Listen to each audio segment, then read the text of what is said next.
energetics are quite highly focused. If you're feeling like you're not a part of the world, like your body is going about its business on some sort of schedule, some sort of routine that you don't consciously have a hand in, as if your mind is elsewhere, as if your thoughts are diffused outwards into something else, some effort, and that you are not fully concentrated upon whatever you are physically engaged in at this moment, you are not alone. Welcome to the next phase of experiential beingness in the new earth that is burgeoning as we speak. So, here in Central Texas today is yet another beautiful day, wherever you may be. I hope it is beautiful you there as well. I think today I want to share some information on beingness and what it takes in order to remain centered and grounded right now. I had an experience earlier today of being in a situation where there were issues that were not comfortable to discuss that present a conundrum for me.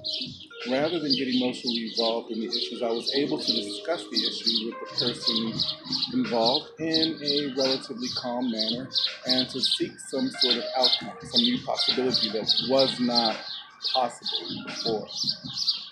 And in these new higher energies, when you open up the doorway to communication and you begin to speak truth to power, you begin to open yourself up to infinite potentiality, and you don't bind yourself into one way of being or another. It seems to occur that things turn out differently than you might have expected them to prior to you entering into this space of being. What this requires is not to take who we are into our discussions. And that sounds like something that is counterintuitive, right? Because we are who we are, right? Wrong. We are not who we think we are. Actually, we can be anyone that we choose to be in any moment. We are not bound by any previous way of being that we may have thought was us, because we are infinite potential in physical form. Often we choose to be a certain way because that's what we're used to. And because we're used to it, we believe that it is us.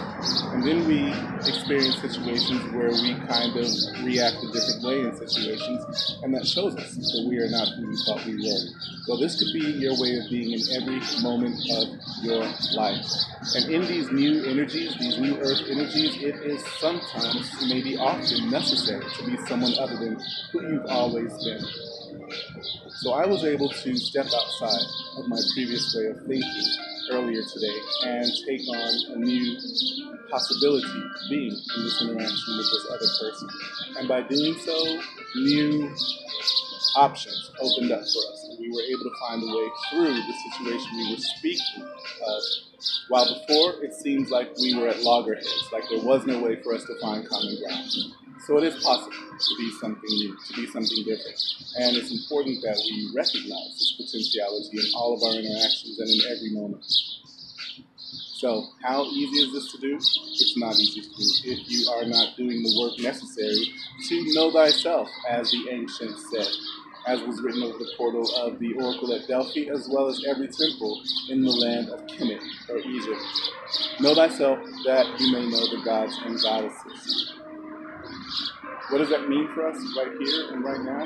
It means that in order to understand the world, we have to understand who we are. And this doesn't mean just knowing what we've done in the past and knowing our history, the history that we've told ourselves, the stories that we've told ourselves about our lives, about who we are. At every juncture, we have memories, and those memories have stories associated with them.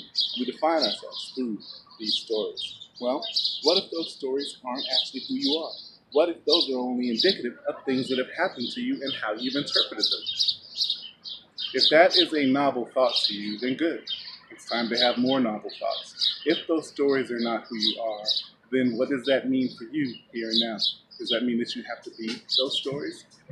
Well, this happened to me when I was young, and because this happened to me, I have to act this way.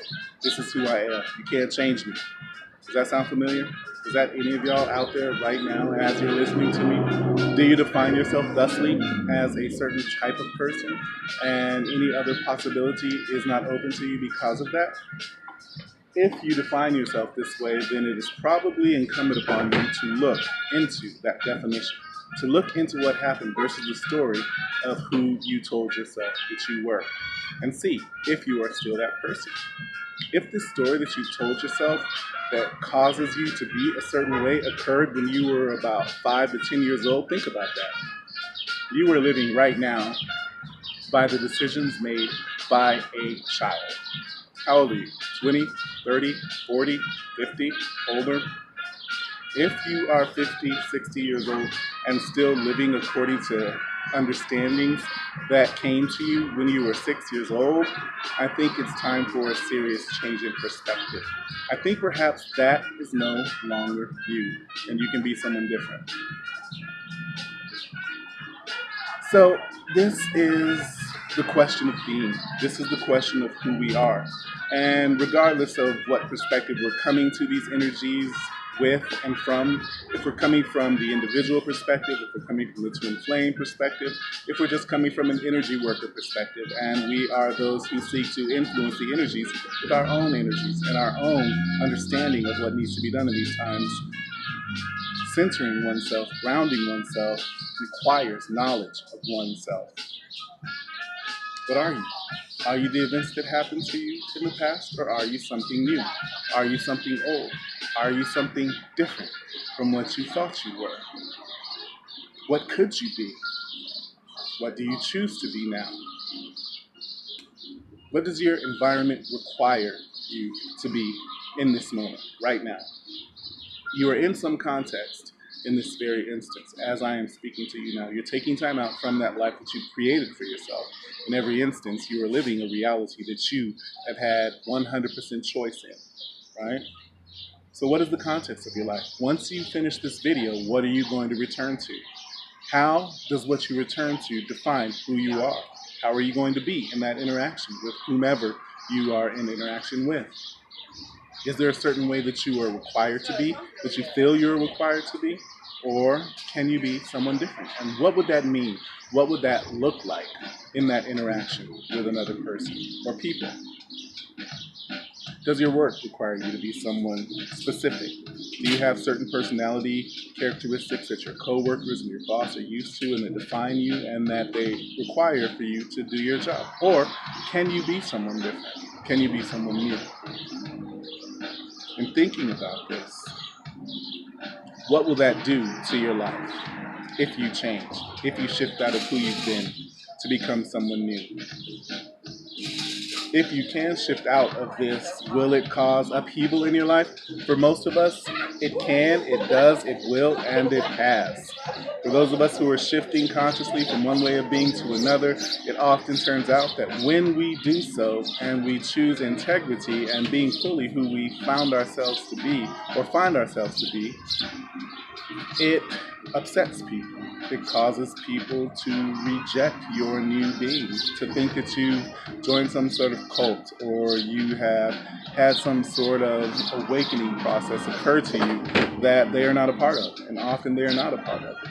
And if they are not, that will cause resentment to breed within those people because you're not the person who they entered into the arrangement of friendship with.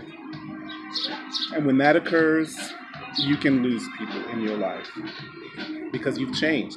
You're not the same person that you were. And so they feel that they no longer know you. But then they thought they knew you in the first place, didn't they? And you thought you knew you in the first place. You had no questions about who you were. If these questions have not yet occurred to you in your life, then please feel free to disregard this message because these are the questionings of core awakening, a fundamental awakening to what you are at heart. Are you this body? Are you this mind? Are you this history? Are you this life? Or are you something more? Are you something beyond what you've ever thought you could be? Well, These thoughts are important considerations in these days when we are all defined by identity politics. For me, walking around this world as a 6'4" black man, there are certain preconceptions that people come with and that I can see in their eyes, in their demeanor. But then that's my story, isn't it? I don't necessarily know that that's what they're thinking or that's who they think I am. But the story that I have of your story, of the world's story, comes from my observations of the world, my experience in the world, which is the past, which is not now. Living fully in the new earth energies means that we understand that the way things were is not the way things are and need to be in the future. So we can make a new path. We can create a new path. And that's what it's all about, isn't it? It's about walking this earth fully confident, fully grounded into your potentialities. Manifesting those potentialities with no influence from past ways of being or decision-making processes. Now, if that sounds very, very difficult to do, trust that it is very, very difficult to do. It's hard to be a new person because we're all affected by what happened in the past, by who we are in the past. But in order for those things in the past not to affect us any longer, we have to know what those things are. Now, there's a guy named Carlos Castaneda who wrote a series of books. The first one is The Teachings of Dr. Juan Yaqui Way of Knowledge. And there is a Mexican magician in these stories. And don't come telling me it's not true or anything like that, because it doesn't matter. It's an allegory of life, right? But Don Juan says that in order to be a man or woman of power, you have to do what they call a recapitulation process. Recapitulate your life, which means go back through your life and look at all the major events in your life, and even some of the minor ones, and process them. By processing them, we understand what those events are and how they've led us to be who the people that we are now. This is the process of knowing thyself, of knowing who and what you are in the world based upon who you have been. And you can't move forward if you don't know what the motivation is for you to do the things that you're doing right now. And the only way to do that is to do the work, which means you have to go through this intense self-examination process. And it may look like it is something selfish to you or to others that you're going into your life and spending time writing in your journal or recording on your phone or however you do it, the major events that have occurred in your life and attempting to understand them. But it is something that is necessary to do if you are to move forward positively and in full possession of your way of being in the world. Understanding motivation is paramount. If we can understand why we do things, then it makes it easier for us to understand why other people do things. And it's easier for us to have compassion, empathy for other people if we can place ourselves in their shoes and walk their path for a short while. And it's by understanding others, by being compassionate, by being empathic to other people's situations, that we are able to express ourselves in a complementary way in the world. And by complementary, I mean to other people and to situations. By being a helpmate, by being in assistance, in allowing other people through self-knowledge to come to a better awareness of their own places in the world and how they can affect the world and other people in a similar manner as you. Now, I'm sure a lot of you out there feel like me in that you feel that there is no need to follow a guru or to be a guru. There is only the need to find out who and what you are. And once you do so, you can help other people find out who and what they are. And by so doing, you affect the world. Nobody needs anybody following them in order to accomplish this task. We can all help people and then keep it moving. Keep it moving ourselves and help them keep it moving as well.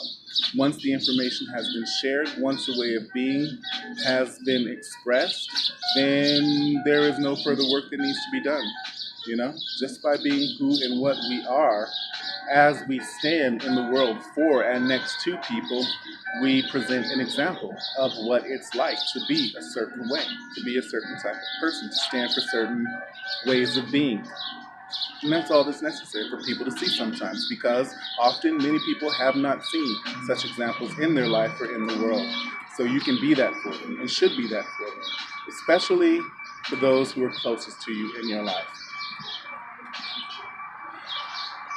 You can tell people all kinds of things, but people are not going to shift if they don't feel that it is worth it for them or if it is possible for them. And by being an exemplar and by representing the shift yourself, you show people that it is possible, especially people who've known you for a long, long time, and see that you have made a change in yourself for the better. But the change can't be fake. The change can't be surface. The change has to be deep. It has to be inviting. It has to be real. And for that to happen, once again, you have to know yourself. You have to go through this process. It's not instantaneous. It can't be instantaneous. It can be something that you undergo over a period of time. And then once certain things settle in, you experience a shift, a radical shift in being that seems instantaneous, but instead it's really the process of a long awakening event that you've been going through in your life, and that now you are at a seminal point in representing yourself to the world as whoever and whatever you are.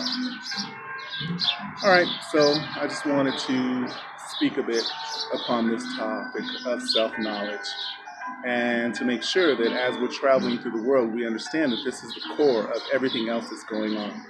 All of the alternative news that you may be watching, all of the mainstream news that you may be watching, whatever's going on in the world, whatever's going on in your life, at the core of all of it is you, your perception, yourself, your centered groundedness in this world. You are a part of it. We are a part of it, which means we are responsible for it. You are responsible for it. I am responsible for this world and the way that it is. And we make the choice now to be a certain way in this world and to express that truth and help others find their truth. Peace.